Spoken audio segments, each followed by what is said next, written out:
Hey, I'm Lydia. It might seem like this enchanting forest is real, but it's even better. It's VR, and you're looking at its creator. This is nature at its most perfect form, unpolluted, a home to many wild creatures. Those are actually my friends' avatars. One of them is Layla, my best friend, my only real-life friend.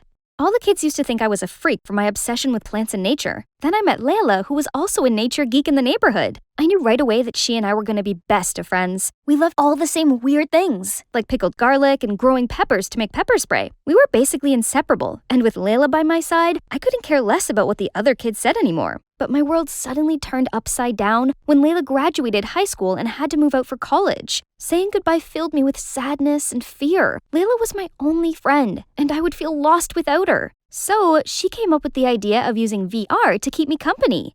Little did I know, it completely changed my life. VR opened a whole new world for me, giving me the tools to build the land of my dreams, a place where Layla and I could hang out and explore nature the way we used to. Soon enough, I quickly got a grasp on VR and became a big-name player in the game. Before long, my life was more virtual than reality. Suddenly, everything was black. I took off the VR headset and Mom and Dad were standing at the door. "Why are you still here? It's the middle of the school day, for God's sake! You've had your head buried in that game since your junior year. Enough is enough! You know what? We've been too easy on her. You need to get into a college at the end of the school year, or we will kick you out of this house!" Then how am I supposed to play VR? You know it's my life. "Not my problem. You're 18. It's time for you to grow up and face reality." Mom! "I'm with your dad on this. Now hurry up and get to school." Later, I reached out to Layla for help. "Why don't you apply to my college?" That seems like a good idea. I'd get to see you in person again. Right? You'll be out of your parents' reach, and it's an easy school to get into. They just need your high school transcript. Simple. Girl, say no more. Sign me in. Months passed, and it was finally college admission day. Man, it is packed here. Where could I find the school garden? There it is. But where's Layla? There was only a boy sitting here reading a book. He was literally glowing in the sunshine. He suddenly looked up and our eyes met. That was so awkward. Lydia! Oh my God, I'm so glad you're here. Finally, we've reunited after 2 years. Layla, I missed you too. Oh, you look different. The girl standing in front of me was totally dolled up from top to toes. What happened to her? Oh, I found my style ever since I got here. Don't worry, I'll help you out with your style too. But I like my style. Anyway, do you know what major you're in? I haven't decided yet. Better hurry up. Our school has a rule. To stay here, you have to choose a major within your first week. But no biggie, just go to my department. Greenhouse. I'm the class president now. Come on, I'll show you around. Then, Layla led me to her department infrastructure, and I was absolutely impressed. It was equipped with modern experiment and technology and exotic plants. Right then, a group of students swept past me and flocked around Layla. She introduced them as her new friends, but they just gave me the screening from head to toe, then straight up ignored me. Ugh, rude. Whatever. I need some alone VR time anyway. I put on the headset and doing some boxing moves, but accidentally knocked over something in real life. Layla, why is your friend wearing the VR thing and breaking our stuff? Don't you dare tell me she's from VR. No. She just uses VR since she's socially anxious. I'll talk to her. Lydia, listen, if you're going to become a greenhouse major, you have to lay off the VR a little bit. You can't be carrying the headset around campus, okay? I confusedly nodded my head. Isn't she also playing VR with me all the time, though? Afterwards, I went to get settled into my dorm room to find a girl playing my fave VR motorcycle race while riding her hoverboard. She's good, but I'm the boss of this game. Instantly, I joined the race and quickly passed her. But man, this girl was fierce. We ended up reaching the finish line at the same time. Whoa, that was epic! I'm Lydia, by the way. It's my first day and I'm assigned to this room. You must be my roommate? Yep, I'm Christine, class president of the VR department. You seem to know VR really well. How long have you been playing? I'm kinda new. Just started 2 years ago. Sheesh, you've got games, girl. Wanna join our department?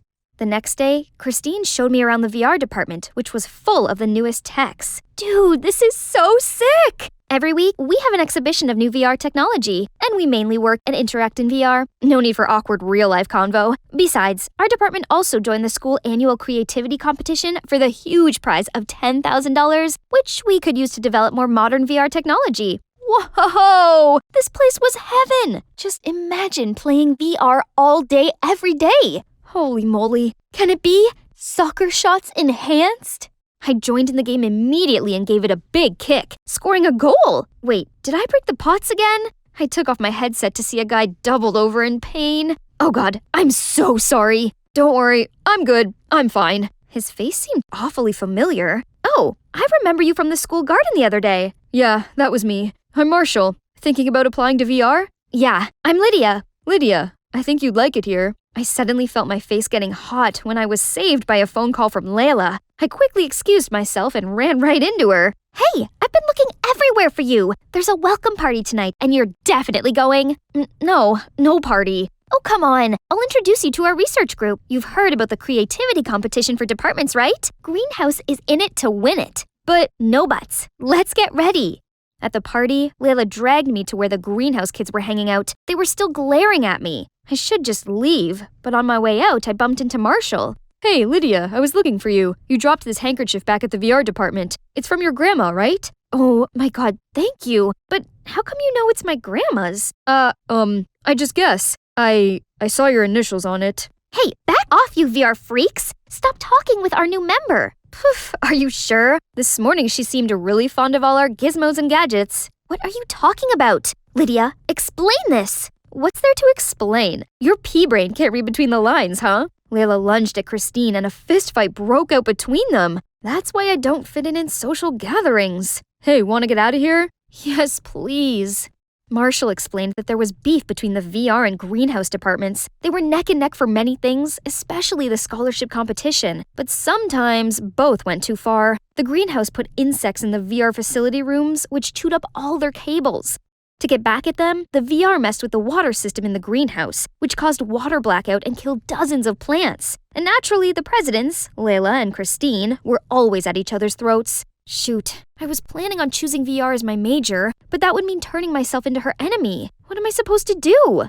I tried turning back to VR to take my mind off things, but I could hardly concentrate. Lydia, why is your head stuck in the clouds? I've been thinking. I want to be in the VR department. Greenhouse is good, but I'm not sure it's for me. I just don't want us to be enemies. It's okay. We're still friends no matter what you decide. Just follow what feels good in your heart. Aw, she'd put me above all her rivalries? She hadn't changed so much after all.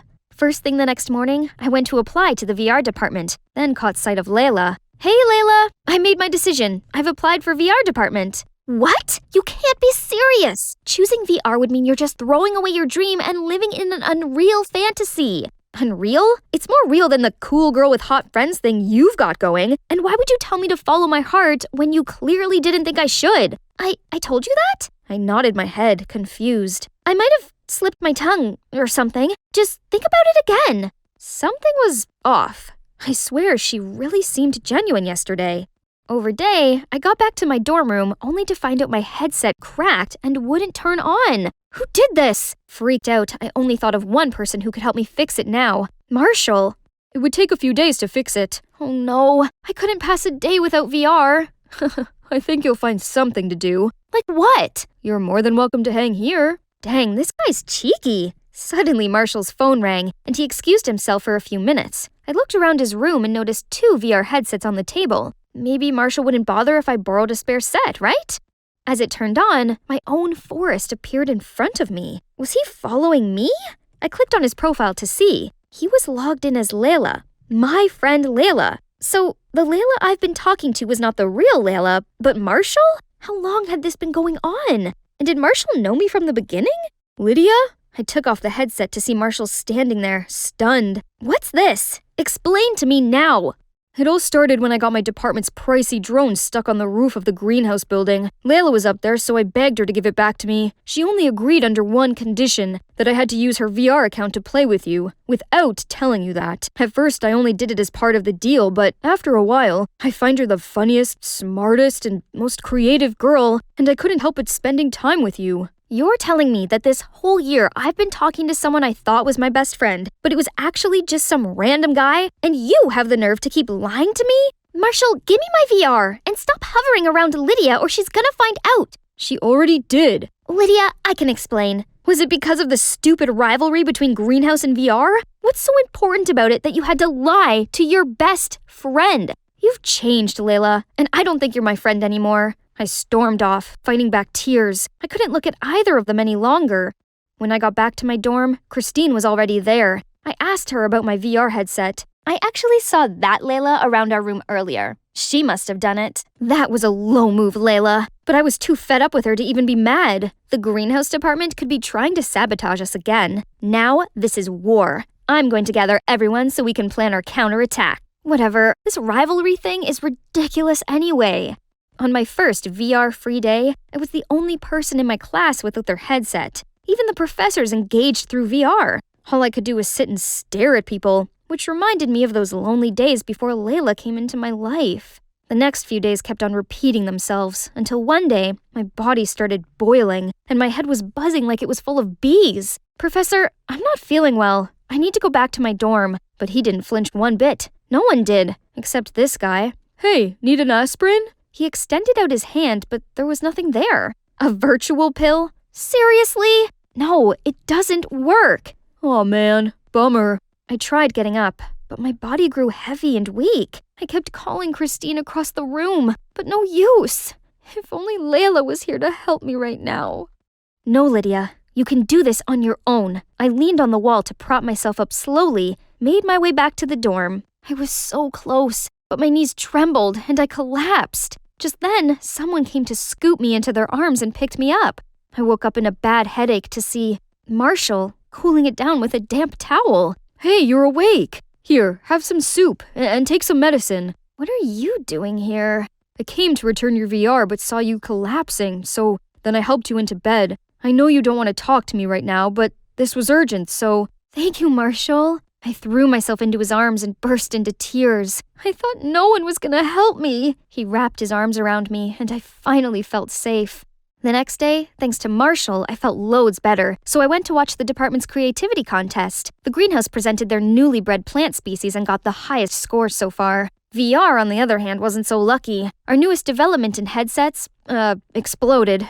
Christine didn't take it well. I tried to comfort her, but she just brushed me off and stormed away. Suddenly, Layla rushed towards me and pulled me into a corner. Lydia, I just want to say I'm sorry. Ever since I got here, I became the center of attention in the VR department, and I got so wrapped up in it. I had to give up playing VR with you. I don't know, Layla. Why couldn't you just tell me that? I didn't want you to be alone. You were always online, so I guess you didn't make any friends back home. That's true. This might sound ridiculous, but only now have I realized that VR isn't everything. No virtual reality can replace the real world, and real friendship goes through all kinds of ups and downs, but it lasts, just like you and I. I'm glad you realized that, and I just want to let you know, no matter what department you choose, I'll support you. Unconditionally. Thanks. But hey, why did you break my VR headset though? Your VR? No, I didn't do it. I swear. Then how come Christine blamed it on you? I ran down to my dorm to confront Christine, but she wasn't there, and she didn't return for the rest of the night. When I got to class the next day, I put on my headset and found the rest of the department ragging on me, calling me a liar and a traitor. Somehow, pictures of me and Layla talking yesterday were plastered all over the virtual world. The audacity of you to come back here. We already know the greenhouse department is using you to spy on us. It was you who messed with our invention at the department contest. Otherwise, how could it explode? They started booing and surrounding me, so I ran for my life. Until a hand grabbed mine. You could run for real, you know. Yes. At least I'm not the only one virtually running. We made it to the building's entrance, just as the greenhouse student dragging Christine towards us, and the VR students caught up with us. Layla, what's going on? We caught this girl starting a fire in our greenhouse lab with her hoverboard, then tried to flee the scene. What? Why would you do that? It's not on purpose, okay? Then tell us the truth. Now. Fine.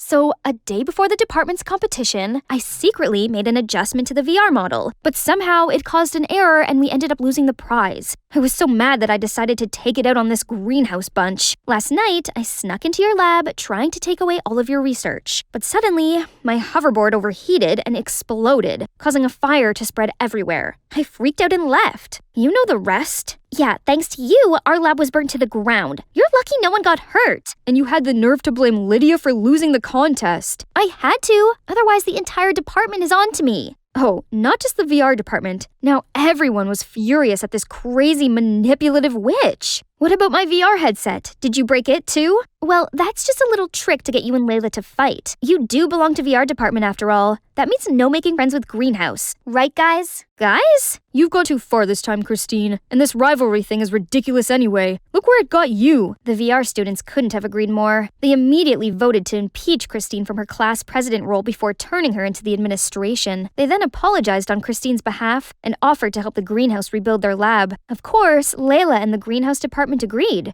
It looked like the start of a beautiful partnership. Within a few months, in collaboration with the VR department, the Greenhouse was completely remodeled and renovated. No one even cared to mention the feud between the two departments anymore. And guess what? I applied for a second major in Greenhouse. Double majoring was tough, but I had the support of Layla and Marshall, and our friends in both departments. Speaking of Marshall, he wanted to take me somewhere special in the real world. He covered my eyes and led me there. Now you can look. I could have sworn I was in the VR world, but I wasn't. I could feel and smell the flowers, the soft grass, and Marshall's warm hand holding mine. Lydia, I've been wanting to tell you this for a long time. I don't want to be your virtual friend, or even a friend in real life. I wanted more, so would you like to be my girlfriend? Are you kidding me? Yes, yes, yes! Hi everyone, I'm Andrea, but people here call me Feifei. Please like and subscribe. My life was extra special because I had 2 home countries. Even though I was born in China, during our trip to America when I was 7, I got lost from my family. At first, I was really scared and lonely, but the more time I spent in the orphanage, the stronger and more independent I became.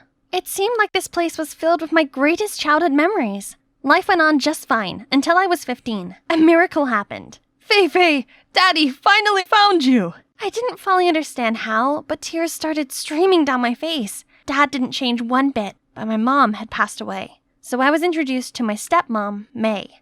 Our families finally reunited. Let's get back to China. I sadly waved my friends goodbye and returned to my home country. We, the Li family, came from a long line of pottery makers, and this is the 5th generation. Dad said that before his grandparents took their last breath, their dying wish was to preserve the family craft. And as the only granddaughter of the family, I carried the noble responsibility of inheriting this pottery shop. I believe in you. Make us proud. While I was still processing everything, my parents already dragged me to my relative's house for a meet and greet. There must have been 20 people here, and I had to memorize all their names? Grandpa Zhu, Grandma Lian, Uncle Tang, and Aunt Hua? Luckily, I still remembered some simple phrases from my childhood and greeted them with my broken Chinese. Then, I heard them talking about a robbery at my house a couple days ago. Dad got a big order to polish 12 vases for the Ming Dynasty, but they were nowhere to be found all of a sudden. The customer wanted to press charges, causing a big trouble for our family. The police were involved, but since all cameras were smashed, it was impossible to find the culprit. The detective in me was woken up, so I ran to where my aunts were to eavesdrop. But before I could ask anything, Dad came and dragged me away. It's none of your business, kiddo. Even if the police couldn't solve it yet. Focus on learning the trade. A few days later, I started school. And boy, I thought I was smart, but Chinese characters defeated me. For crying out loud, those dancing letters and accents gave me a nightmare. And I was even reprimanded for using English in class. That's not all. Classes were followed immediately by ceramic lessons. Watching ceramic tutorials was fun, but practicing was a hard slap of reality. The more I practiced throwing clay, the more stupid shapes I created. Ugh, and there was clay all over my face and shirt. Clumsy me. Frustrated, I angrily yeeted a piece of clay across the room, then saw Dad glaring at me with his face darkened. Feifei just came here. She can't possibly learn that quickly. Give her some time. But Dad coldly dragged me to the ceramic gallery. You know, pottery is about pouring souls into lifeless clay. Your great-grandfather used to make ceramics for the palace during the Qing dynasty. In wartime, the whole workshop was bombed, but your great-grandparents saved the most precious vases while fleeing the enemy till they died.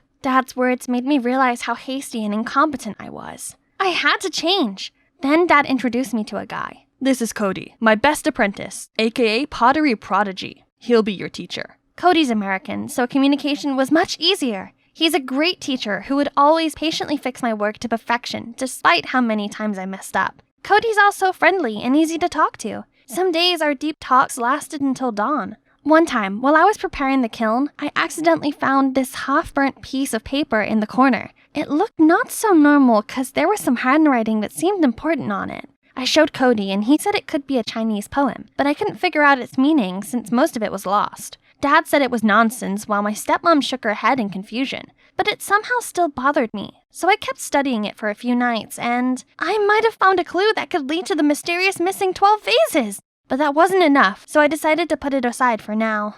Back to my daily routine. I was showered in my neighbors' and relatives' care. A bit too much. They always urged me to get married. When I was your age, I had 2 children already. But I'm not even 18 yet. Worse, they even sent some suitors to my house. I've got a gift for you for our first meeting. This chicken lays a lot of eggs.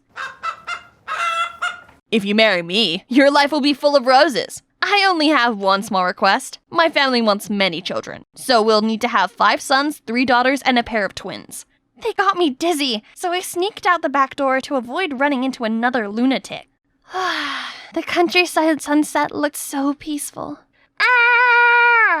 Wow, didn't expect such strong pipes from a tiny body. Creepy much? I turned to leave, but suddenly that guy grabbed my ponytail and pulled out my hair tie. I was gonna teach this jerk a lesson, but he somehow dodged every blow. Stand still so I could hit you. Give me a kiss, then I'll give it back. You wish? What a psycho! But somehow, now I and this psycho became friends, and we even got closer and closer after seeing each other every day at school. I realized Kai wasn't as annoying as I thought, and even grew sympathy for him when I learned that he also lost his mother when he was little. As his father was busy running his business, Kai was always unhappy and lonely. Now that he had my company, he cheered me up whenever I was sad, and frustrated about not getting better at pottery. However, Cody didn't seem too pleased with this. He appeared out of nowhere and dragged me away. Faye, that guy is a notorious lady killer. Stay away from him. He seems like just a regular dude to me. Okay, to tell you the truth, that guy is from the Wen family, our lifelong nemesis. If your dad knew about this, you're done. I'm a bit concerned, but life isn't a revenge drama. No one can stop me from seeing someone because of some familial feud. Still, I guess I should be careful. Hey, what you hiding? Faye likes a free spirit. A boring guy only plays with clay all day. No chance. Well, I think an innocent girl like Faye needs a calm, mature, and collected guy, not some free-spirited, spoiled rich boy who only knows how to spend his parents' money. Every time this happened, I had to throw myself in between them and push them apart. One day, my stepmom caught me coming home after going out with Kai. I panicked and didn't know how to explain, but don't worry, your secret's safe with me. You're stressed out enough. Then she called me in for a deep talk. She apologized for not giving me enough care and kindly asked if I had any difficulties since returning home. Actually, I like pottery, but I haven't improved no matter how hard I worked. The responsibility on my shoulders is so big that it pulls me down. I tried to put up a smile, but there were times that I felt suffocated. Don't push yourself too hard. If it's all too much, take a break and go back to America for a while. A healthy mind comes first and foremost. I'm so lucky to have an understanding stepmother. As soon as she left, Cody stepped out. I didn't know you were under so much pressure. Don't worry, there are other ways to help your family besides making good pottery. You're smart. I know you can do it. So, I started to practice performing tricks with ceramic vases, then set up a TikTok account to upload videos of my performances. They went viral in only a few weeks, gathering millions of views and propelled the pottery shop to fame. And with that, the number of orders grew rapidly. The national pottery competition was coming. My dad excitedly announced that it was a huge opportunity for our family. Our core team worked day and night to create a unique design that would make an impact. The big day finally arrived, and I was tasked with carrying the vase to the exhibition area. I was so excited to be there, but a stranger suddenly bumped into me, leaving me in shock for a few seconds. Oh my god, the vase! Panicked, I hurriedly checked, and luckily, it's okay. Whew, that was close. The competition officially began. I checked out the other displays. They all looked splendid, but the Wen's family vase literally shocked me to my core. It looked exactly like ours. I went straight there to confront them. This is clearly my family's design. You shameless thieves! Watch your mouth, little girl. And you, keep an eye on your daughter. Don't let her bring shame to your family. Don't tell me how to raise my child. And the vase? The thief will soon be exposed. Come on, Faye. I knew the design can be copied, but not the material. It's made with our family's secret technique. We had a special substance that made ceramics more durable. Now we just need a little luck. Ladies and gentlemen, the winner impressed us with its one-of-a-kind design and outstanding quality. The first prize goes to Wen family! However, we also found out one team's product is made with substandard material and underfired. The judges also suspect them of plagiarizing the Wen's design. We can't accept such disrespect to the craft. Lee family, you're disqualified from this competition. Before we could recover from the shock, the news already spread like wildfire. Kai tried to explain that he had nothing to do with this, but I didn't want anything to do with him anymore. The Wen family must have made a copy of our vase and swapped it with ours. But when? It's with me the whole time. It could only be... Our business took a nosedive. Orders were cancelled, most staff quit, and worse still, everyone here suspected that I swapped the vases since some of them saw me with Kai. My dad didn't take that news so well. He had a stroke and was hospitalized ASAP. No, I had to find out the truth, no matter what. Only 3 people knew the design. Dad, Cody, and me. Right, Cody would know what to do now. Unfortunately, he took some days off to take care of his sick mom, so I decided to come to him again. He'd gone shopping, so his mom welcomed me. Thank you for giving my son a chance and paying him handsomely. Without the money, I might not even be here anymore. Money? What money? My son spent sleepless nights for months to complete your vase. Isn't that why you paid him that well? What? We'd never made Cody work overtime. What money is she talking about?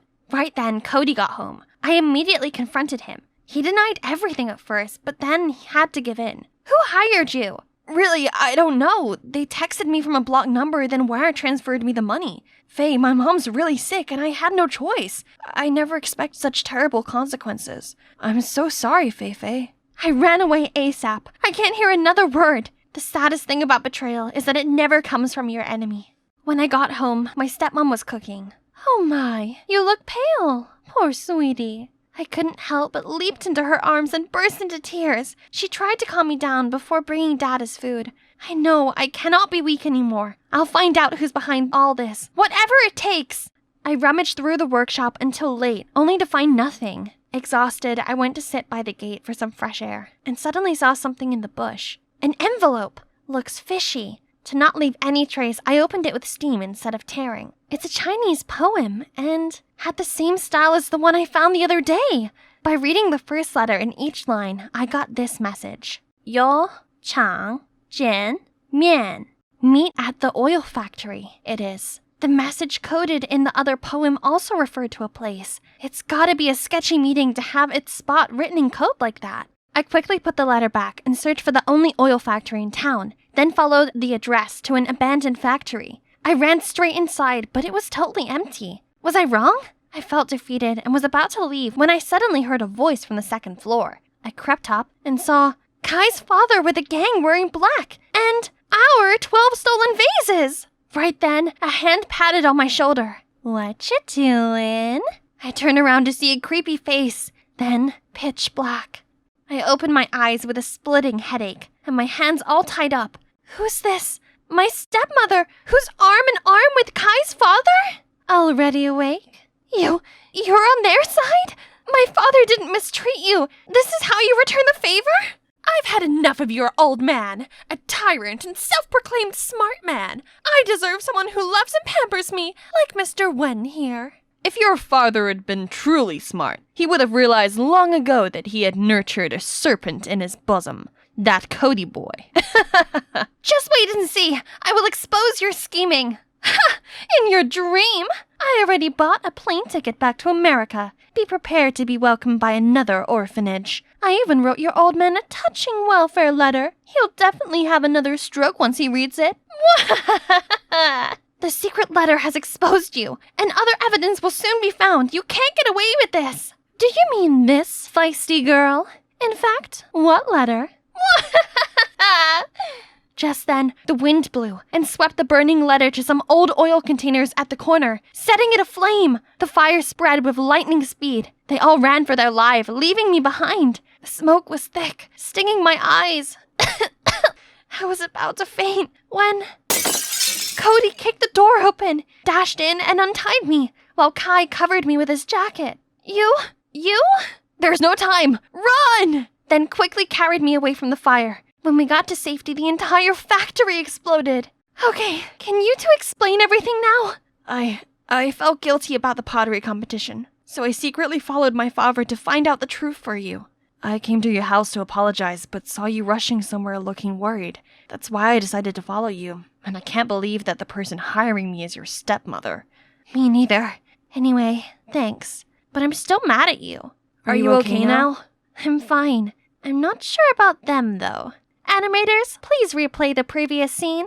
Yep, I managed to record everything. With this priceless evidence, of course my so-called stepmother and Wen had to plead guilty and go to prison. My father was discharged from the hospital, and our 12 ceramic vases were returned. Now that our family's name's cleared, business is booming. After this incident, I learned to cherish our pottery workshop more. Determined to continue my family business, I started learning pottery properly to prepare for next year's competition. Root for me, peeps! And of course, I still have these two guys by my side. Only it looks like they no longer want to just be friends with me. What should I do? Please help me by commenting down below if you're hashtag Team Kai or hashtag Team Cody. It was the last lap and I was in the final stretch. There was only one car ahead of me and I could see the finish line coming close, so I pushed on the acceleration as far as it could go. Suddenly, I heard a weird noise coming from the engine and lost control at once. The car started spinning like crazy and off the track onto the grass. Hi, I'm Natalie, and it's me behind that wheel. You may be wondering how I got myself into that situation, so let's begin from the start. I was born into a racing family, so the passion for sports naturally ran in my veins. But my life somehow resembled Maggie Payton in the movie Herbie, as my dad didn't allow me to race. Instead, he put all his faith in my adopted brother Jeremy, and by pouring everything he knew into teaching him, with a hope that he'd become a great racer. Only the explanation to this wasn't as complex as in the movie. My mom passed away when I was a newborn, but no vehicle accident was involved. It's just my dad was of the opinion that ladies should be gentle and sweet. So he forbade me from participating in racing or anything even remotely dangerous. Despite that, growing up with Jeremy by my side was truly a blessing. Although not related by blood, we were very close. Jeremy often let me take the wheel of his race car without Dad knowing, and he even taught me all he had learned from Dad. Over time, I was able to catch up to him in terms of racing prowess. Today, he had a big race, and as usual, I went to his room to check on him. But he was still in bed. His face was pale and obviously he was in pain. Jeremy, what's wrong? I think I got food poisoning from that gas station hot dog. Gosh, just drop it. You can't drive in this condition. I can't. This is the qualifying round for the championship season. Dad will be so disappointed in me. So, there's only one way. Hey, I can drive in your place. Are you crazy, Natty? Blah. Jesus, see? There's no time. Under the racing gear, nobody can tell us apart. He was reluctant for a while, but finally gave in. So here I am, in a super cool appearance. I felt a wave of exhilaration that sent me sprinting to the track. Passing other racers with deft accuracy, I left trails of smoke in my wake as I smoothly swerved into the tight turns. When I reached the final lap, I gave it my all and finished in first place. Yippee! I got back to the waiting area after the race, then was suddenly dragged away. Hey, Jeremy's here. I'm all right now. Just want to make sure you made it out okay. Congrats on first place. Thank you. Now switch clothes with me. They need to see your face on the podium. As Jeremy raised up the trophy, I couldn't help but imagine myself in his place, overcome with happiness. That evening, the race was replayed on TV. Jeremy, your style is different today. You finally understood how to drive more freely. I've always said you have potential, yet you don't have the guts to shatter limitations. But if you keep racing like that, we may need to get you another trophy shelf. Yes, I'll try. You were really cool today. Keep up the good work. After that race, I still felt the electric rush lingering in my bones. So I asked Jeremy to let me keep taking his place. Enough, Natty. Last time I did it as a last resort. You don't really want to be a racer anyway. Let me help you. In the meantime, you can focus on your passion. Seeing him hesitate, I continued. If you're afraid of being caught, just be there at all times so we can swap back whenever we need to. Jeremy's Jeremy. Couldn't say no to my puppy eyes. After that, I wore Jeremy's racing suit and entered all of his competitions. During that time, Jeremy would covertly hide among the crowd and wait. Oh, did I mention that my brother is a huge crochet fanatic? He even runs an Etsy business stocked with incredible pieces he made all by himself. Things were going kind of smoothly, but public practice was out of the question because we had to keep this a secret from Dad. So Jeremy's plan was for me to pretend to be dating the team mechanic, Royce, also his best friend. This would give me an excuse to go to the track on a regular basis to practice. The following day, Jeremy took me to meet Royce, and luckily he was so friendly and agreed to assist us right away. Although balancing school and racing was hard, I still nailed it beautifully. At school, nobody knew I came from a racing family as we never appeared together in public. Not to brag, but a lot of guys were smitten with me. However, this dude, Liam, stood out. He's actually Jeremy's biggest racing rival, so I couldn't help but laugh internally as he made many attempts at wooing me in school. If you were a vegetable, you'd be a cucumber. Just to turn green with envy at me on the racetrack, as he had no idea it was me under this costume.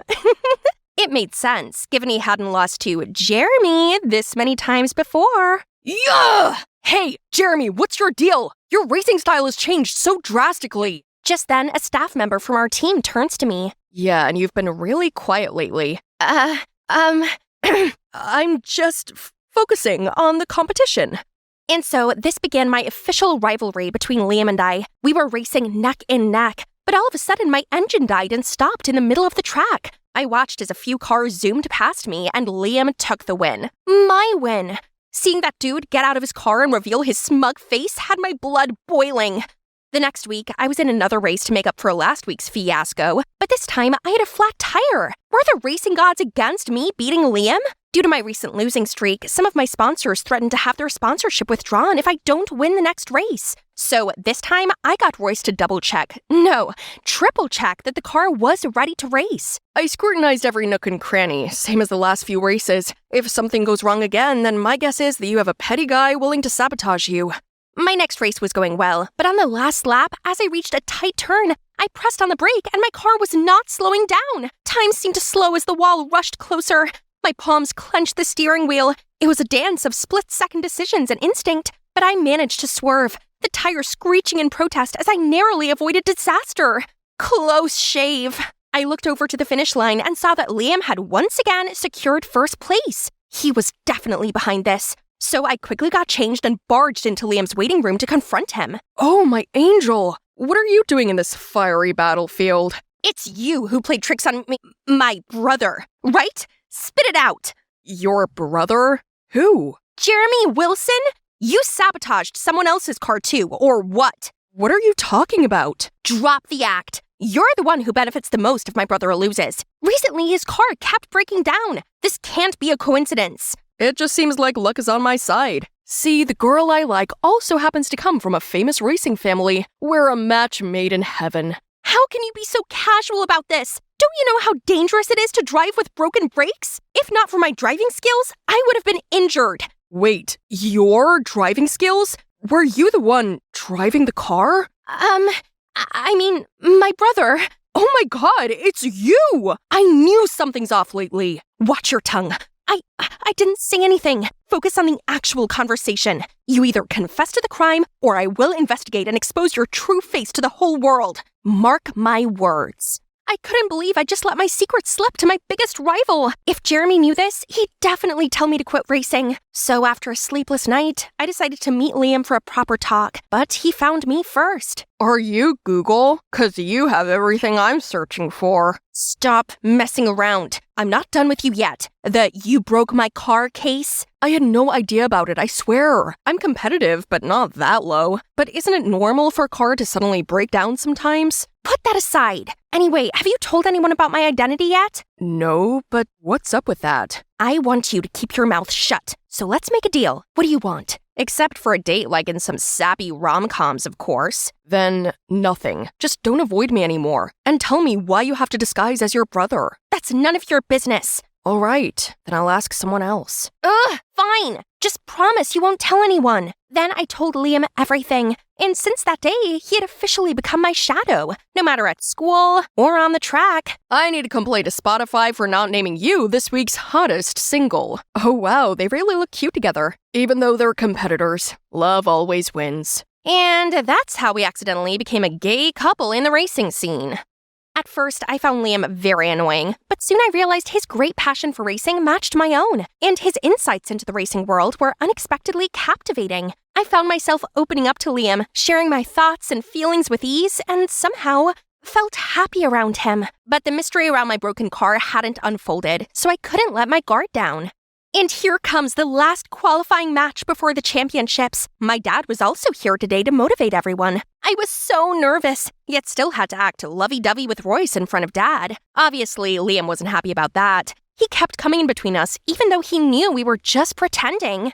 Natalie, focus! I couldn't stand to keep my secret any longer, so I gotta carry the day to prove myself, then reveal the truth to him and race under my own identity. I turned on the engines full power and felt its huge force as I raced. My helmet fought the wind, and the air surge was like a thrilling symphony. It was the last lap, and I was in the final stretch. There was only one car ahead of me, Liam's car, and I could see the finish line coming close. So I pushed on the acceleration as far as it could go. As I raced past him, I was both precise and fast. My heart pounded in my chest, and I could feel an adrenaline rush through my body. Suddenly, a strange sound came from my car, and I lost control at once. The car started spinning like crazy and off the track onto the grass. I was dizzy, but lucky enough, not a scratch. As I came to, the first person I saw was Liam? He dropped everything just to check that I was okay. He took me to my pit stop, where my teammates rushed over to support. Suddenly, my dad appeared. I was panicking, and I didn't know where to go or hide when... Natalie, no need to hide anymore. I already know. How? That doesn't matter. Look at you. What a mess. I just wanted to prove to you that I can do it. This is my passion. Why do you always stop me? Your passion? You mean falling off the track? You just ignored all the times I'd won first place. You're a terrible, selfish, evil father who has no love for your children and always forces others to do this, do that. People don't respect you because they want to. Everyone only listens to you because they're afraid of you, just like me and Jeremy. Just then, Dad slapped me hard across the cheek. I stumbled back and fell onto Liam. It was you, wasn't it? I'm sorry. I just couldn't watch you get yourself in danger anymore. Meeting you is my entire life's greatest regret. Before anyone could see me cry, I ran away. I have nothing left. No one understands me. No one. I lay there in my room, consumed by a cloud of gloom after Dad's week-long grounding. Suddenly, a pebble knocked at my window. It was Liam. He was trying to throw a rope up to me. After a moment of hesitation, I finally climbed down. I'm sorry I went behind your back. I didn't know your dad would go that far. I care about you and just want you to be safe. But now I realize the way to do that is to find the true culprit who vandalized your car. Liam's apology felt really sincere. Look at him. I couldn't stay mad forever. The last time you raced, you never left your car's side. The pre-checks are where we need to look into. Are you sure you can fully trust this Royce guy? He's my brother's best friend. Why would he sabotage me? You're just being subjective. Suddenly, a memory resurfaced in me.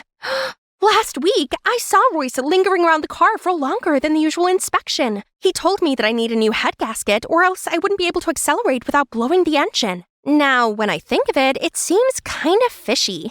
So we rushed to Royce's shop immediately. Natalie, what are you doing here? I'm sorry to hear things have been rough between you and your dad. But you're not sorry for almost taking my life? What are you talking about? Cut the act. I've got all the evidence against you. What evidence? Shut up. I have CCTV footage of your criminal acts. If I give it to the racing committee, you'll be out for good. What do you think? My hands were trembling as I hoped that Royce couldn't see through my bluff. But shockingly, Royce's face went pale and he crumbled to the ground. All right, Natalie, it's me. But I didn't mean to hurt you. I just want to help Jeremy. How does that help Jeremy? Actually, I have a crush on him, and Jeremy confided in me once. I don't know what to do. I love Natalie very much, but I always feel self-conscious in front of her. I'm just an adopted child. Becoming a racer is all that my dad wishes for me. If I stop racing, he won't love me anymore. Meanwhile, Natalie's far better than me from the beginning. If Dad finds out I'm such a loser, he will disown me. Jeremy, my poor brother. I just wanted to scare you into not racing. Everything I did to your car was carefully deliberated beforehand so that you wouldn't get hurt. I'm sorry. I'll find a way to fix everything.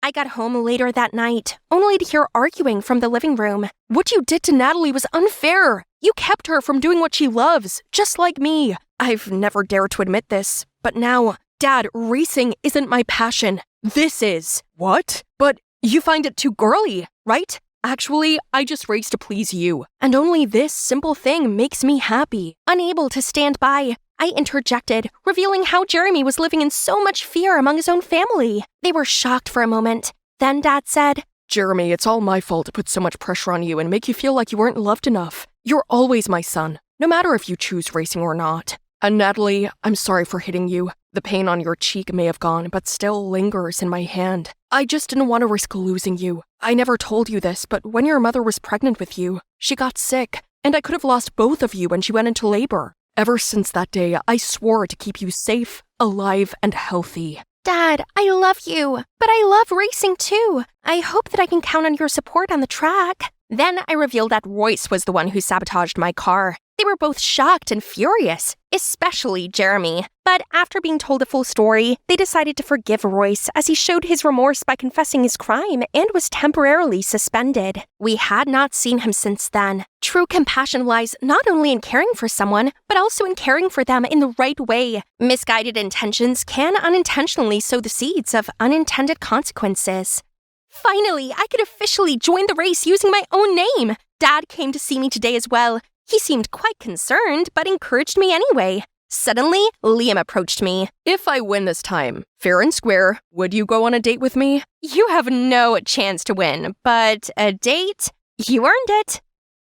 Hey, it's me again, Amy. Last time we spoke, I had made a huge discovery. But before we get to that, let me just remind you how we got here. My father's death left me completely devastated, so Mom suddenly convinced me to travel to take my mind off of it. But instead of having a good time, I accidentally got stranded on this exotic island that's owned by a native tribe who do not like foreigners. Luckily, I met Silas, who helped me survive here, and we actually have gotten pretty close.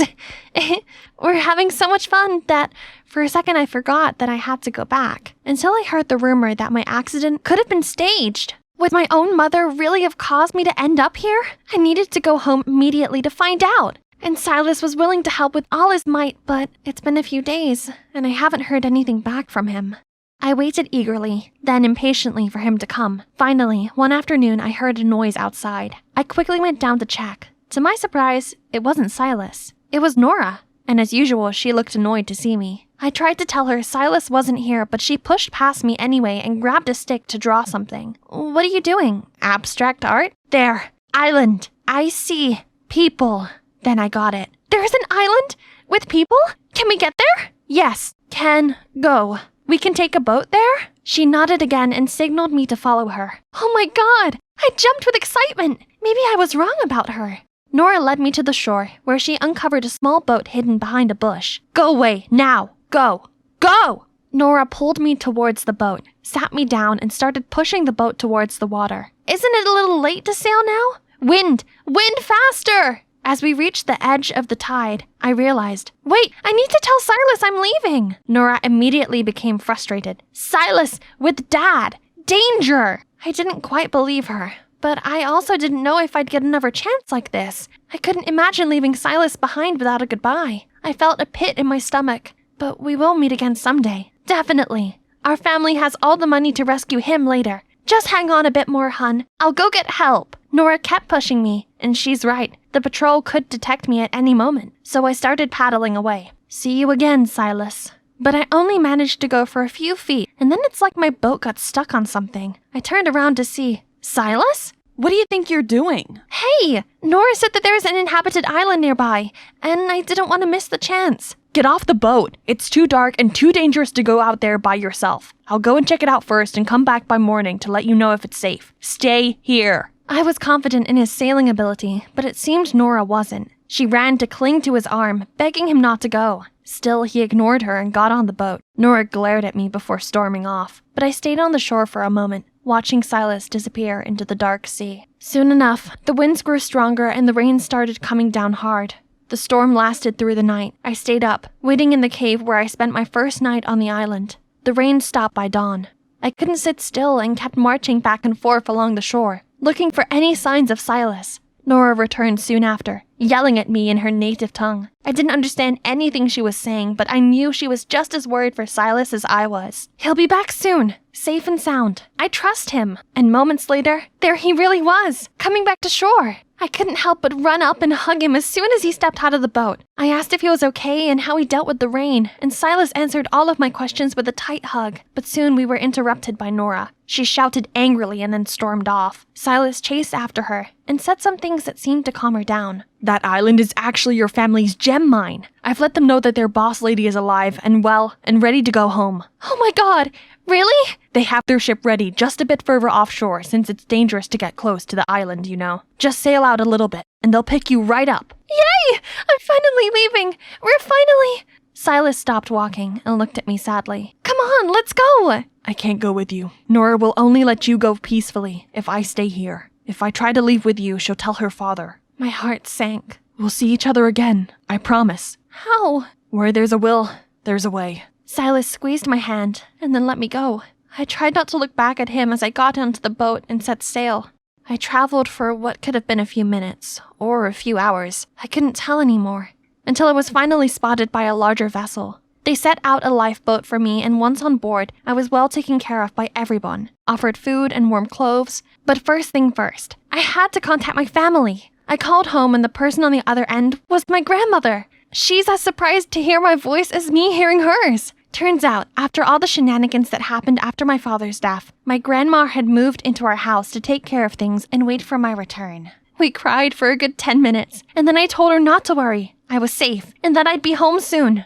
When I got home, Grandma, Nanny Emma, and my sister Brianna rushed to greet me. As my sister hugged me tightly, I realized how much I had truly missed them, and also realized that my mom was really nowhere to be seen. No one made any mention of her in any way. I worked up the nerve to ask my grandma about her.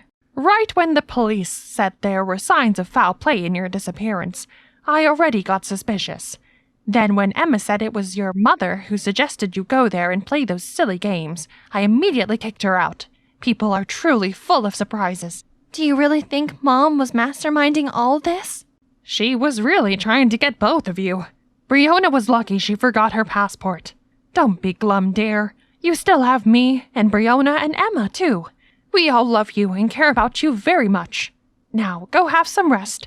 It must have been a long journey for you. The next day, as soon as I got up, I went looking for my sister to confirm the things Grandma had said. When I found her, I couldn't stop the tears from spilling out. How could Mom have been the one to do this? Why would she do something like this to her own children? Amy, never listen to a story from one side only. Huh? Do you know something I don't know? Just don't jump into conclusions yet. She then excused herself to work and hurriedly left before I could ask anything else. I kept thinking about what Brianna said, but couldn't come up with any other speculation. As I passed my parents' room, I noticed a box sitting outside the door. It's full of my mother's belongings. Nanny Emma is probably packing my mom's stuff out of here. Something in the box caught my eye. I opened it up and found that it was a photo album of me since I was a kid. And next to each picture is some love notes. This is definitely my mom's handwriting. My eyes landed on a photo of myself playing the piano, and my mother wrote, "Sweet Pea playing my favorite song." She meant so well, but I was always the ungrateful, rebellious one. Was that why she stopped loving me? Did I do anything that terrible for her to want me gone?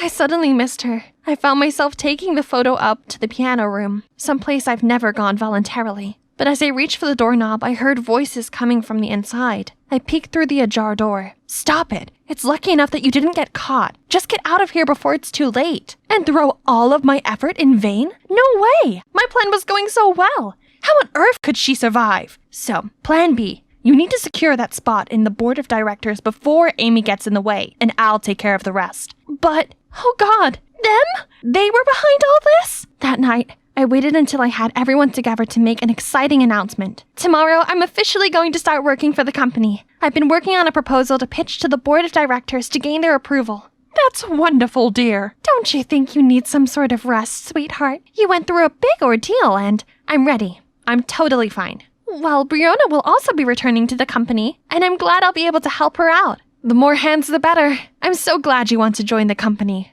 Later that evening, Nanny came into my room with a warm glass of milk. Oh, Emma, you always take such good care of me. Well, tomorrow's going to be a big day, and you need to get a good night's rest. Thank you. Finish your milk before it gets cold, sweetie. Good night. I hugged the warm milk glass and smiled at her as she walked out. Okay, one last revision and then I'll go prepare my outfit for tomorrow. But my eyes, so tired. Suddenly, I was woken up by a sound at the door. Then it slowly opened, followed by footsteps. Someone is walking towards me. She's looking for my documents. Aha! Time to wrap up your play, Emma.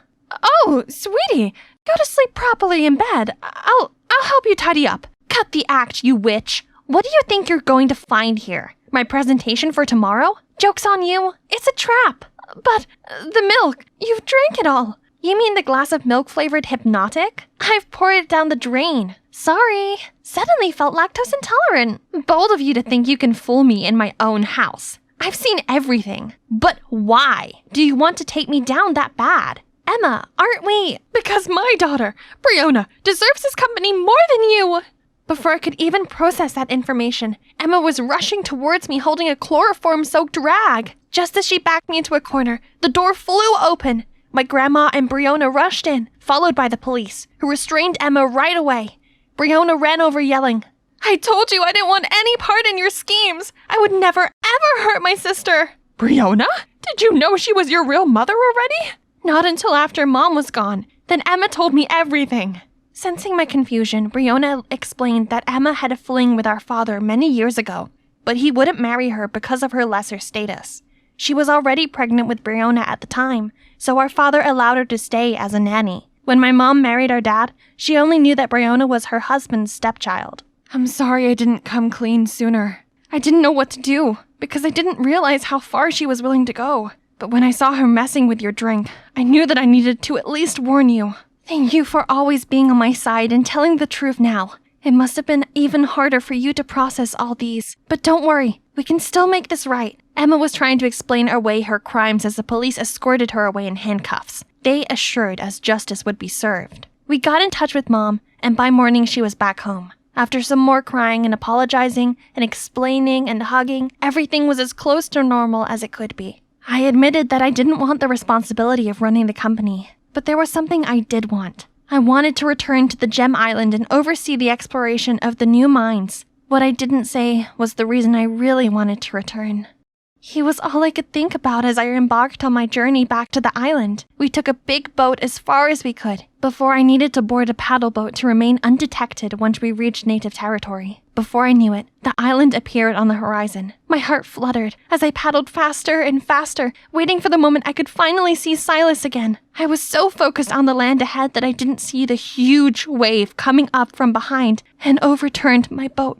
When I opened my eyes, I once again thought I was dead. This time, it was because the first thing I saw was an angel's face. Silas. Amy. Hi. I told you we'd see each other again. But my moment in heaven was interrupted by the tribe's return. We were surrounded by the natives hollering and pounding their spears into the ground. A man angrier and more distinctively dressed than the rest stepped forward. This must be the chief. He shouted something to the others, and they grew quiet. He shouted some more, and all of their spears were pointed at me and Silas. I looked up at Silas. His face didn't change. He hugged me even tighter. Just when I thought the end was near, I heard a familiar voice. Nora was standing in between us and her father, shouting desperately. The chief's expression softened, and after some discussion between them, the chief gave another order, which made Silas very surprised. So, yes, thanks to Nora and all the good deeds that Silas has done for the tribe, they spared our lives, but they ordered us both to leave their territory right away. So Silas and I moved to the main island, where my family's gem mine is located. Here we still have the beauty and simplicity of the wild lifestyle, while being connected to the rest of the world and helping manage our family business. So it's okay that we're not allowed to stay on the tribe's island. Not to mention, we still have a friend who often comes to visit. Nora had nagged her father to allow her to come over to our island every few days. It was at first because of Silas, but I think that she has set her sights on someone new now. Hello there, my name is Hope, and my life just became fabulous. My parents are from India, and they moved here when my mom was pregnant with me. Things were tough when I was a baby, but when I turned 7, everything changed. My father invented this super cool app that lets you detect diseases from your phone. So we became rich and moved to Beverly Hills. Kana, look, that mansion over there belongs to Rihanna. Oh my god! Rihanna is my neighbor for real? Eek! Man, Beverly Hills was paradise. But there was one little problem. I had no friends. We moved during the summer, so I had to wait 3 months to meet the kids at my new school. I was bored out of my mind in our mighty mansion. One day, I decided to go to the playground. There were so many kids playing and having fun. I tried to approach some of them, but they paid me no mind. So I decided to watch them instead from the top of the jungle gym. Hey, you there! Me? Duh! Who else is flipping around like a monkey up there? Are you new? We're playing princesses. Come and play with us. Yes! I jumped down so fast I almost hurt myself. But that was how I met Meg and Becky. I was shocked to find out that Becky was my neighbor. Our houses were right next to each other, and I could literally talk to her from my balcony. Meg, on the other hand, lived at the end of the street, so we decided to meet up every afternoon and play till the sunset. Then school finally started, and we were an iconic trio. Becky was the prettiest girl, with blonde hair and teeth so perfect she didn't need braces. Meg was the cheeky, sporty one, a soccer prodigy, in her words, while I was the mysterious new girl, who was friends with two of the most popular girls in school. And things stayed great as we entered high school together. I was no longer the mysterious new girl. Popularity wasn't my thing anyway. I was just glad I found my place in the tech club. Hey, Hope! Meg's asking us to go to the mall this afternoon. You coming? Oh, I can't. My family's celebrating Diwali today. Diwali? That sounds exciting. Can I come? We have never had non-Indians for Diwali before. But since you're my bestest friend, I doubt that my mom would mind. Yay! By the way, I have something for you. Here, whenever we're close, it will glow like this. Whoa! Did you make these? See, you're really talented. If you would, Becky, we've talked about this. Joining the tech club is enough for me. Now let's get going before my mom scolds us both. Becky came over immediately, and she was so excited. She helped us set up and helped me wear my sari, and even joined in the prayers. Everyone was happy to have her around. Diwali went great. My mother had the best time teaching Becky about the Indian culture. Later that evening, a heavy rain started, so Becky stayed for the night. We were having tea in the living room when I heard a loud bang on the door. I opened up, and it was Meg, soaked in the rain. Oh my god, Meg, are you okay? Becky said to wait for you guys at the park. I was waiting when the rain started. I went to her place and was told she was here all day. Why didn't you tell me? Oh no, Meg, I'm so sorry. I meant to text you, but I forgot. You forgot? We've been friends since we were in diapers, but the moment Hope showed up, you abandoned me. That's not true. What's that on your wrist? Hope's too? They're friendship bracelets. I can make you one if you want. So that's how you think of me all this time. Just a surplus? Meg, wait. She didn't stop, but walked straight into the rain, and everything changed from that day. We tried to make peace with her at school, but she acted like we were invisible for days, and even started a new clique with her soccer teammates. Poor Becky. She seemed so hurt. Well, if it isn't the lovebirds. Tell me, Becky, how does it feel being replaced? Hurt, right? We get it. You find new friends. No need to rub it in our faces. Hope, have you been shopping at Goodwill again? Are things good at home? I think the homeless person you borrowed this coat from needs it back. Remind us, Meg, does your mommy still need you to cut meat into little pieces before you eat? That was 4 years ago. How dare you? Was it? What about those bed accidents? Her minions cracked up. Even Becky couldn't contain her giggling. From that day on, Meg was determined to get on our backs. We figured out she must have been mad at us still, so we decided to keep distance every time we saw her. I finally got time for myself, but suddenly Becky came rushing in. Hope, I just saw the tech teacher put a sign-up sheet for the annual national tech competition. And guess what? I already signed you up. This is the year you'll kill it. Bex, you shouldn't have done that. I'm not ready. That competition is a cutthroat. What if I don't make it past the group stage? Well, you know what's worse? Not showing up at all. So you have to give it your all and create something. You can do it, Hope. No, you don't. Hello, ladies. Yuck. You again? Can't you see we're in the middle of a conversation, Charles? I'm not speaking to you. Hi, Hope. I saw your name on the sign-up. I know you're going to kill it. Stalker alert. Thank you, Charles. Even though I am doing this against my will. If you want, I could help you brainstorm. No, I'm good. I'll figure it out. When would you learn? Even if she was on fire and you were the last drop of water, she would still say no. Move on. You've been obsessed with her since middle school. It's not cute anymore. Becky, that's mean. Let's go. Becky later apologized to me and said she only wanted to help. Besides, the winner gets the prize of a whopping $80,000. I bawled my eyes out at the amount of zeros. That's it. I decided to give it my all for this one. I was working all night on designs, which made me so tired and cranky at school. But so far, I had nothing. One day, I overslept and was so late to school. I was running to catch the end of first period when I felt an arm grab me. Hey, are you okay? You look exhausted. I'm fine. Stop following me around, Charles. No, I don't want to hang out with you. No, I don't like you. Please leave me alone. Just then, the bell rang, so the hallway was filled with students, and they all heard what I said. Everyone was laughing at Charles. Tell him, bestie. We don't like you, Charles. Scram! I was about to apologize when he walked away in shame. Maybe it was for the best? I was getting tired of rejecting him every day. I had too much to work on. I had an idea for an app and knew that my family depended on it. In no time, I stopped worrying and started feeling confident. My app was indeed a masterpiece. One day at recess, I was in the bathroom stall when I heard the most disturbing things. Did you hear the thing about Hope? I heard that her father's app is a failure now, and that they're so poor they might have to live in trailers soon. Yeah, I heard it.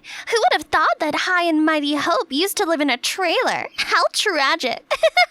My head was spinning. My family problems were a secret. Who could have told them? That witch Meg? There's no way she would have known. Then it hit me. It was Becky. She was the one coming to my house all the time. That's why she enrolled me into this competition for the money. She knew. I could feel the anger boiling in me as I moved to find her. I saw her by the bleachers, sitting alone. Great. Becky, how could you? Before I could finish my sentence, a slap landed on my face. It stung so bad that I couldn't see. Don't ever come close to me again. Don't ever say my name. I don't ever want to see you again. What are you talking about? I'm the one who should say that. You're seriously playing the victim after insulting me? She ripped her friendship bracelet off, threw it at me, and stormed off. The whole school watched as I stood in confusion. What the heck just happened? I tried to reach out to Becky, but it was impossible. She'd cut me off. Was that how little she thought of our friendship? The next few days at school, everything started to make sense. Becky had a new best friend, and it was none other than Meg. I was so upset watching them at school, while I sat alone every day. Later that day, I was in gym class when the witch approached me. Looks like you're flying solo now. Jesus, gloat all you want. I'm out. What's with that attitude? You usually have a sharper tongue. Cut your nonsense. I know you did this. You were so jealous of our friendship that you just had to destroy it. What? It wasn't me. Have you seen the video?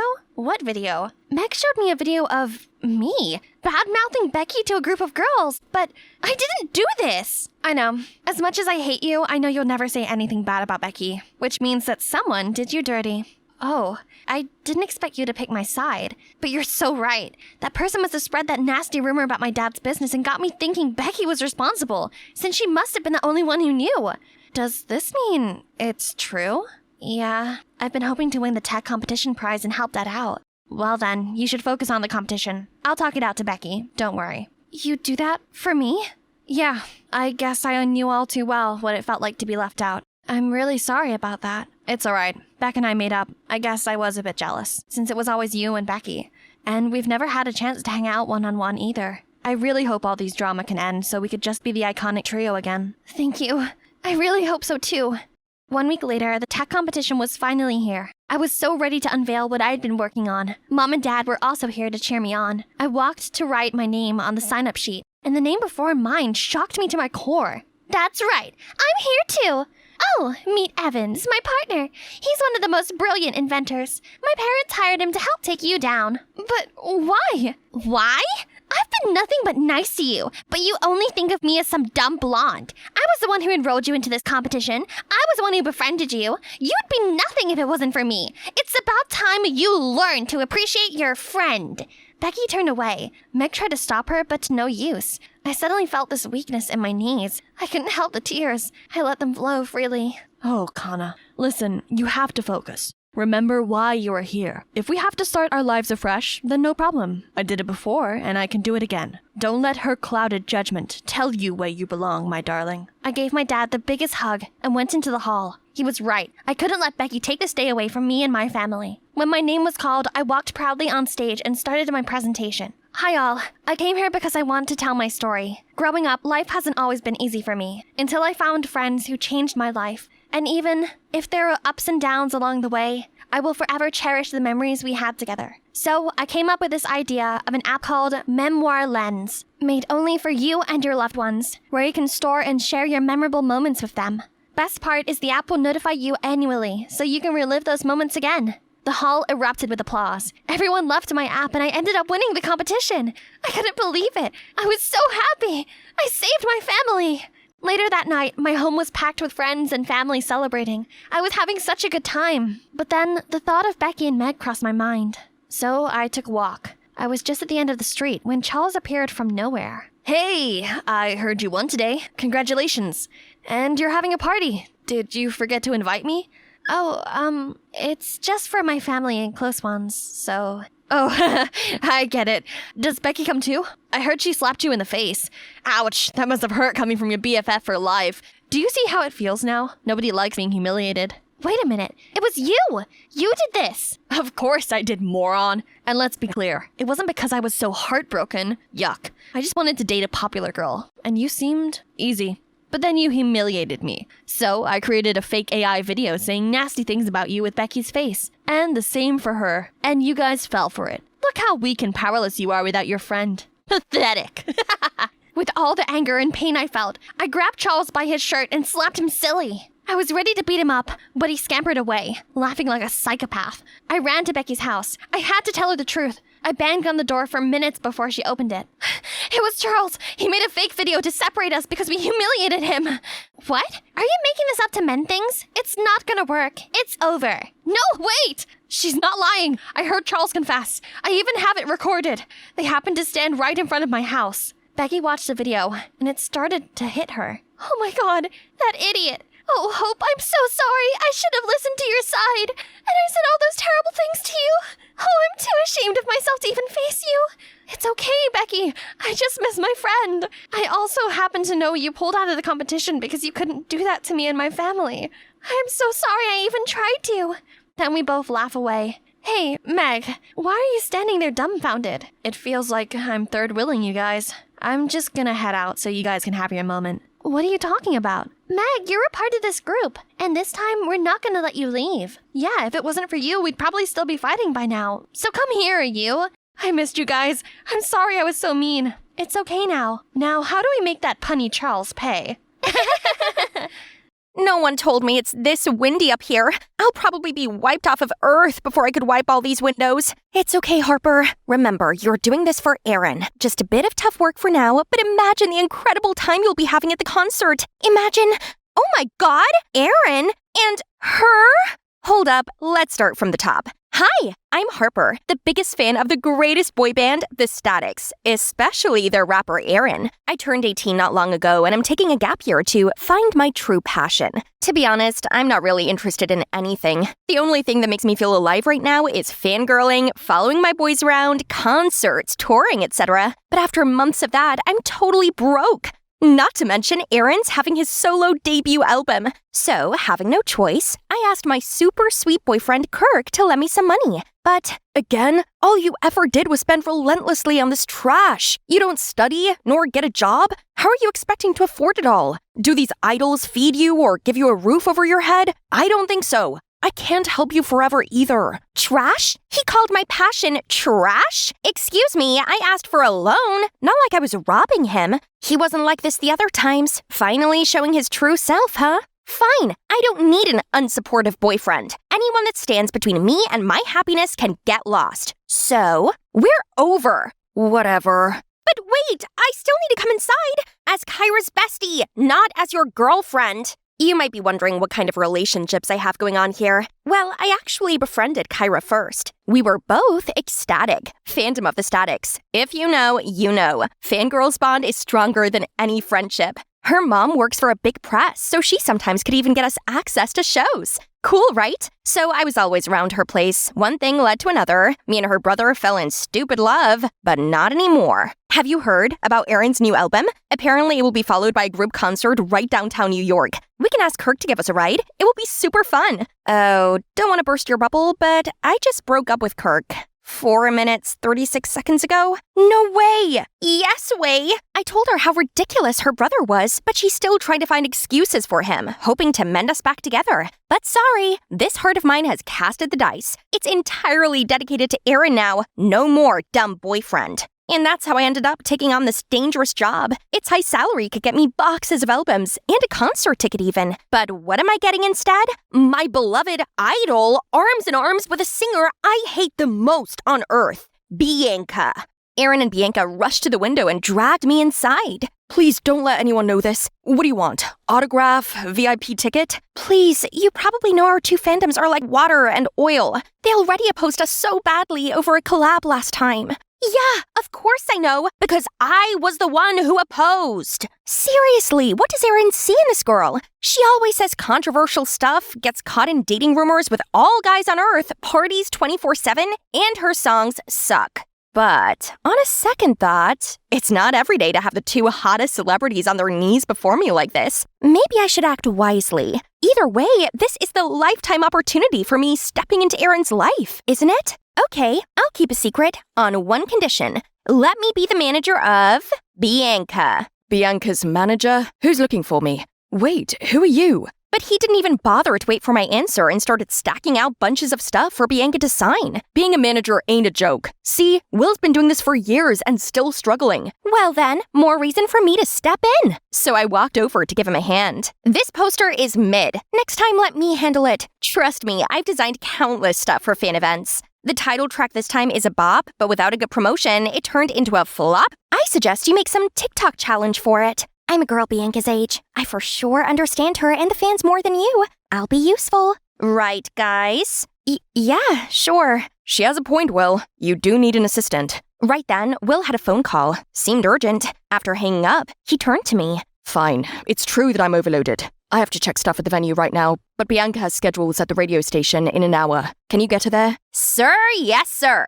Just like that, I helped Will around, and it's safe to say I was basically Bianca's sub-manager. Life was pretty sweet. I got to tag along to shows for free, while keeping an eye on my love rival. I sure enjoyed playing God with my new puppet. Everything Bianca eats has to get my approval. Bye-bye, yummy tacos and burgers. She's only allowed to use the phone at certain times of the day. Stop texting boys and start working on your terrible music, honey. Then tell those annoying boys to stop bothering me. Even her sleep is strictly fixed, just because I love seeing her suffer. And I make sure her schedule is packed. Vocal training, dance practice, filming content. Girl, you have a lot to work on. But on days where she worked with the Statics, I'd let her off a little. Still, that doesn't mean these two could flirt under my nose. Seriously? It's like you guys are begging to get caught. Think about your future. This dumb fling won't matter a bit the day your career's on the edge of failing, won't it? I'd make a good manager, right? But I occasionally saw Liam, another member of Statics, being way too chatty with Bianca. Well, as long as it's not my Aaron. But I know someone who wouldn't like this. Kyra, as Liam's her bias. I guess the rumors are true. Liam is a playboy. And to prevent Aaron from getting caught in the same thing, I accidentally arranged Bianca's schedule to be 100% off with Aaron's, so they couldn't meet up. But Bianca still asked me to bring him gifts often, and surprisingly, Aaron wasn't too upset about his girlfriend not showing up. I guess I can get him in another level that Bianca couldn't. We soon talk a lot and hang out also, and he literally blurted out about how Bianca was so uptight, how some of her annoying habits gave him the ick, and that being with me was so much more comfortable. Uh-oh, sounds like love's fading. On the other hand, Bianca was extra upset that they still couldn't date on their anniversary. Not on me, though. Aaron himself didn't want to see her and made excuses about how paparazzi had been up on his grill because he's been doing so well lately. But Bianca has had enough with this all. She wanted to go public. I heard her talking to Aaron on the phone about it. No, that's not gonna happen. I have to be a step ahead. I immediately searched for a photo, then posted it anonymously on a fan forum. If Aaron goes public with anyone, it's gotta be me. But oh boy, maybe I've not thought this through. What was I even thinking? The next day, the internet went crazy and it's all negative comments. Thankfully, Aaron's side has spoken up and calmed it down by fabricating a story about how this was from a long time ago. And it was his first love, blah blah. Anything, as long as things go down. I haven't even finished my sigh of relief, then out of nowhere, Aaron's stomping into our studio looking furious. R.I.P. me. Bianca, have you lost your mind? I told you I did not agree. Why did you post our photo? Are you trying to sabotage me? Sorry that you don't have a career so you can act careless all you want. But I do. I have my reputation and an army of stupid fangirls to please. I was frozen, as well as Bianca. Right then, a call came from Kyra. I swiftly sneaked out to take it. It's you, right? The lucky girl in the photo?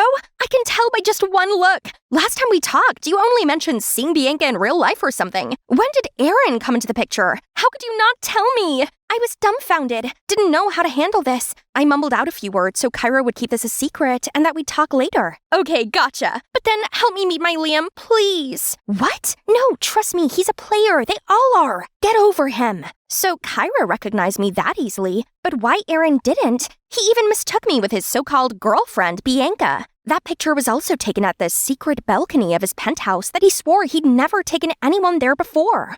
Having too much on my mind, I wandered to his place, but ran into Liam? He's talking to a girl. She wiped her tears, then left. I should get going. Don't want to mess with another player right now. Harper! What? Don't worry, I won't tell anyone about that 400th girlfriend of yours. Correct, it's the 400th girlfriend, but not of mine. Turns out that girl's also a victim of Aaron the Heartbreaker, not Liam. Liam has always been the one who's cleaning after his mess, making sure the girls are all right and won't do anything harmful to the band's reputation. Probably that's why the public labeled me as the player. I always got caught up with these heartbroken girls. And now you. What do you mean? I'm okay. Come on, I know you also got tangled in Aaron's love web. I'm sorry, I could have warned you earlier. I've been trying to hint it to Bianca, but the girl was too head over heels for him. I felt so stupid for thinking I could live that fantasy of being Aaron's girl so easily. All this time, we all blindly put Aaron on a pedestal, while letting Liam be wrongly accused of all the things he never did. Through Liam, I found out that the Statics has been having a problem. Aaron wanted to leave the group because he thought they're a burden and he'd do better on his own. But the rest knew that it would break the fans' heart if one of them left. So they've compromised by letting Aaron have a solo album while still staying with the group. Oh no, kick that jerk out now. As a representative of Ecstatic, I can assure you that we won't be sad if we know what an awful person he is. We'll show him the door. Glad to hear that. Now, about Bianca, do you know how to break this to her in the best way? It's hard, but ugly truth is the only way. So the next day, we went to see Bianca together, told her all about how much of a jerk Aaron is, all the girls he's been seeing, all the bad-mouthing about her, he said. Surprisingly, she took it better than we thought. Thank you, too, for looking out for me. I know he's bad, but I thought I'd been able to change him. But yesterday when he came throwing a fit at me, I realized that I deserved better. Oh, poor Bianca. I really owe her a zillion apologies. I asked Liam to give us a minute and came clean to her on everything. On the photo I posted, on how I intentionally got in between the relationship, on my dumb rules just to get the better of her. I'm truly sorry. I'm just a Delulu fangirl after all. I'm really sad to hear that because at some point I did consider you a friend, especially your ridiculous rules. It helped me a lot. Look, you kept me on a strict diet, helped me get a healthy sleep schedule, made me practice more, stay off my phone, no more doom scrolling and obsessing over hateful comments. I can assure that you've helped me become a better artist and human overall, even though it's by accident. You are seriously too nice. How come I spent all these years hating on you? I'm sorry, and I don't think I should be around here anymore. I'd better go back to my normal life. Take care, Bianca. Bianca gave me a tight hug and said that she hoped I'd still come to her concert next week, as she'd perform the dance number we created together. Liam was nice enough to accompany me to Bianca's concert. I did ask Kyra if she wanted to come along, but she was all cranky. Bianca's concert? Are you an Ecstatic anymore, Harper? She's our enemy.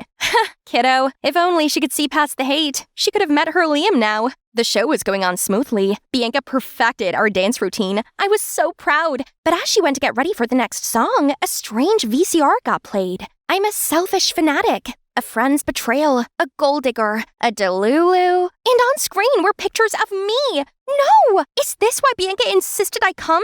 Is this her paying back? Or is this Aaron's? Or Liam's? Suddenly, Bianca on the mic snapped me out of the panic attack. And I'm all the worst things without your love. Ladies and gentlemen, your favorite track from my second album, here's Without You. Everyone cheered loudly, but a voice behind me took me aback. No, guys! That's not what the video's about! The lunatic is here! This one!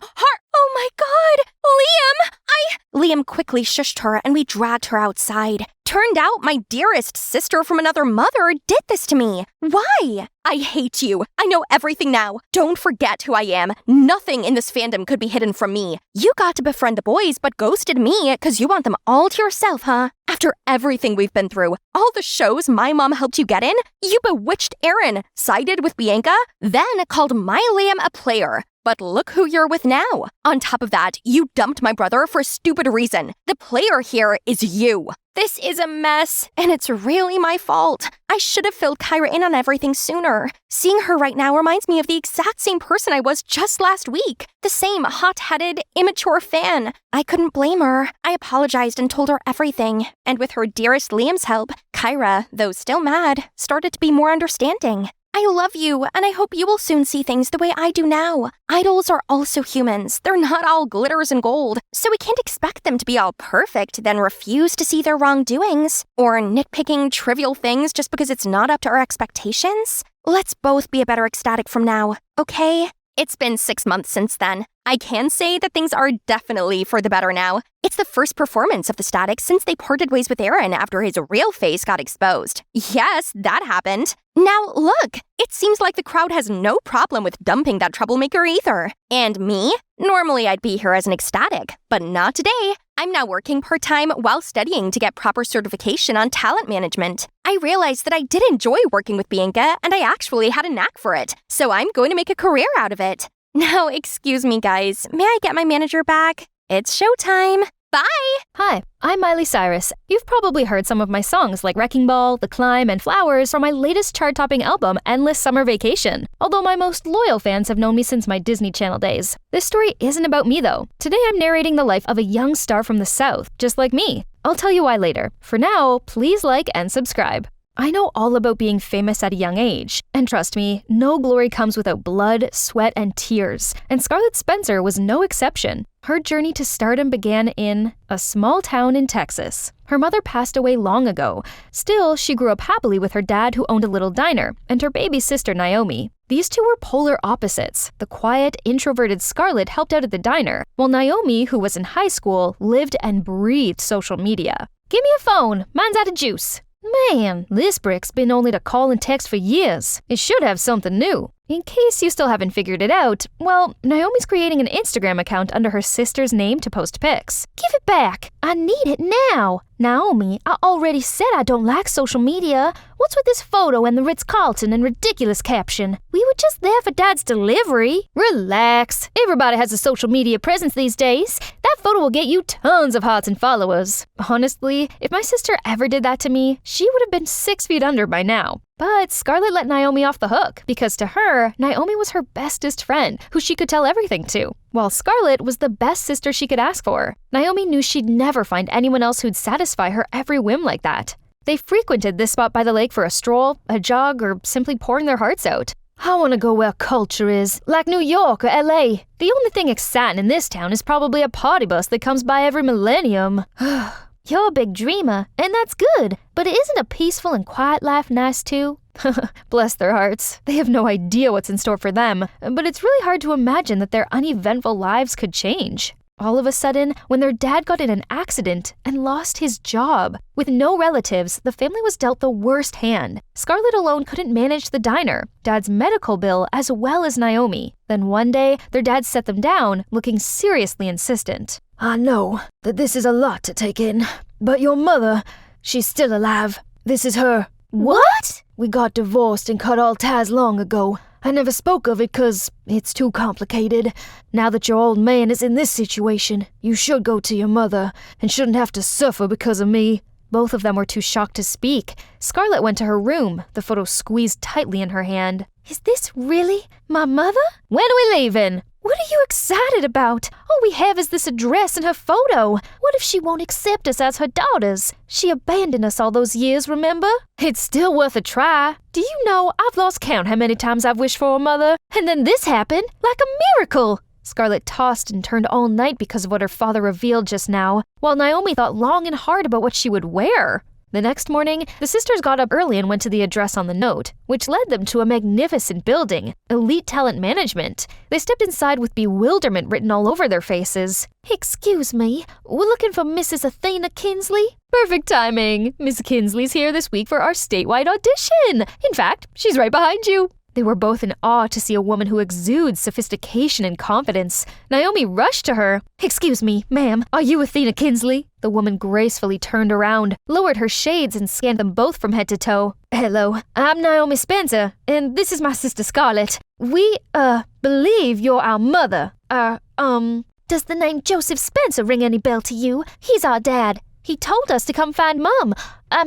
You. That was awkward, but they got a reaction out of the Ice Queen. She was shooketh, but quickly regained composure. You two, come with me. Clear my schedule. The girls followed her with uncertainty. When they reached the elevator, everyone inside immediately got out. Some of them even bowed to her. During the elevator ride, Scarlett and Naomi looked at each other in confusion about this lady who's supposedly their mother. Athena got down to business as soon as the door closed. I thought your father wanted you to forget that I existed. But here you are. Start talking. While Scarlett talked, Naomi looked around Athena's office with great excitement. Her eyes lit up when she saw a photo of Athena with Beyoncé. Dad needs... Did you work with Beyoncé? Yes, she's still one of my clients. Miley Cyrus, Jennifer Lawrence, Britney Spears. I've worked with all of them. Surprise!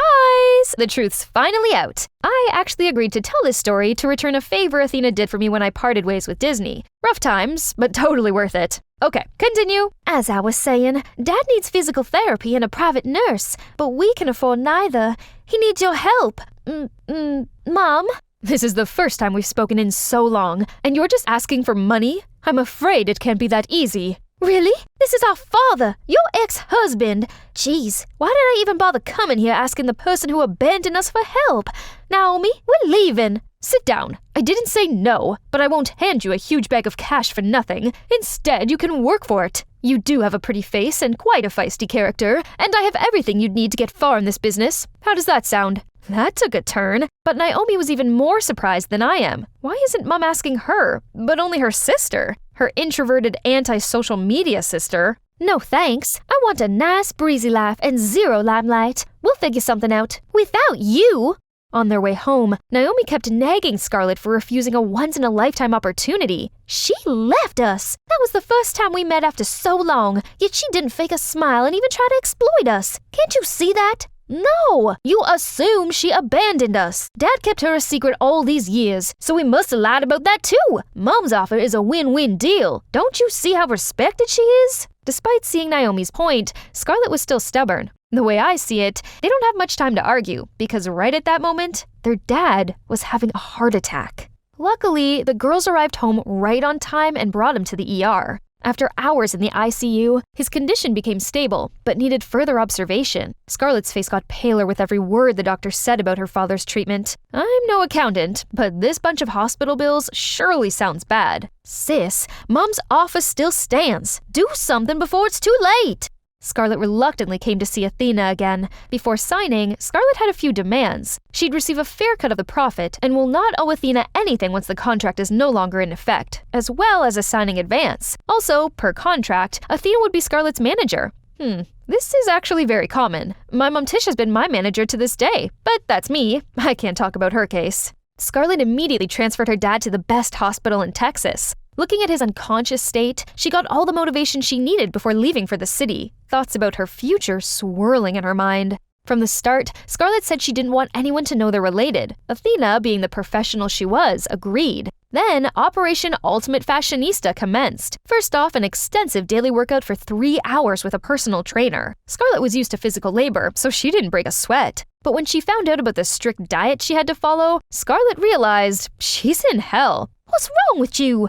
You make me work out but don't let me eat? Silly girl. Don't you know the camera's at 10 pounds? You'll look like a manatee in your photos unless you lose weight. Almost forgot. Scarlett moved into Athena's mansion for her private training, while Naomi stayed home for school. At the moment, Scarlett was lonely on an empty stomach. I can understand how she's feeling, because I went through the same ordeal when I started touring at age 13. Scarlett decided to sneak out in the middle of the night to search for food. However, Athena was one step ahead and already locked the pantry. Hey, sis, you caught me in the middle of my midnight supper. Oh my God, this food is bussin'. Anyway, how's Dad? I can't hear you. What's the weird noise? The sound of my pain and suffering. Watching you mukbang sure made it worse. Bye! And I'm sick of this food and this life. I need to find out how I can move to the city. Meanwhile, poor Scarlett could only sleep off her hunger, as she had to be up at 6 for training. Show business doesn't only demand talent and looks, but also the ability to handle being in the public eye. Sometimes you're a slip of tongue away from fading into oblivion. Media training was invented so we can learn to be public figures. That entire morning was spent on correcting Scarlett's posture, walk, and mannerisms. One more time, action! Hi, besties! Get ready with me to go to a ball! Stop! What now? Your accent. It's too distracting. Should we get rid of it? Perhaps tone it down a bit. It'll make her stand out, but we don't want too many risks. Risks? This is how I talk! Not anymore. That's enough for today. Thanks for coming in. Scarlett, of course, had no say in any of this. Now Athena's the one driving, and Scarlett's only in the passenger seat. Is she trying to make me a star or a slave? Can't she at least not look like Grumpy Cat and sound like a dictator all the time? Geez, I have to learn strange stuff and change so much about myself. There's nothing wrong with my weight or accent. What's all this for? Sis, everyone who wants to be famous has to learn everything you just said. And the people Mom works with are all big names in the industry. So cool. Mom? To her, I only exist during business hours. I'm sure she wants the best for you. How about this? Ask her if I could come live with you. I could be your mediator. The responsible big sister side of Scarlett thought that's not a great idea, but the lonely teenager in her was craving some company. So she asked and got Athena's approval right away. Naomi coming here is like returning to her natural habitat. This is amazing. Thanks, Mom. I can't wait to see this city. I don't have time to show you around. But here, take a cab and buy yourself something. Is it just me, or does she seem to get along much better with Mom? I totally see it too, Scarlett. When Scarlett's image became much more marketable, Athena got her first ever fashion photo shoot. But since this was Scarlett's first time modeling, she struggled the whole day, but couldn't seem to have any good shots. Let's try again. Remember, we want clean, athletic, smiley. Yeah, and she's giving dirty, tired, and paunchy. Everyone take 10. That's it! Look at all this stuff, guys. Isn't it crazy? Ah! What's wrong? Talk to me. I can't take this anymore. She is vicious. She doesn't give a flying crap that I beat myself up trying and orders me around like a puppet. This is draining me day by day. I'm exhausted. Naomi could only offer little comfort pats while listening to Scarlett's rant, but she's secretly thinking that her sister didn't know this was the life that others would kill to have. Little did Scarlett know, Naomi came to Athena immediately afterward. Mom, I want to be famous too. Make me. Sorry, that's a no. What does Scarlett have that I don't? I can do everything she does with a smile. You're only seeing this at a surface level. Scarlett's got that X factor. That's why I chose her. She's special, and you're not. That's it. She doesn't want that anyway. Who says? Show me. Never mind. Naomi sulkily walked out when she ran straight into Scarlett. What on earth happened? You wouldn't understand. This time, Scarlett got a better grip of the job and became more confident. Then her followers grew quickly when she had a few viral videos. Those numbers translate to more high-profile promo campaigns and countless PR packages from brands. Most of her free PR stuff went to Naomi, though. Scarlett got recognized and asked for photos more often whenever she went out, and she gradually and strangely loved it. Athena seemed to be satisfied and not giving her a hard time anymore, and even flashed the first smile. Most importantly, there's more money to go towards their dad's treatment.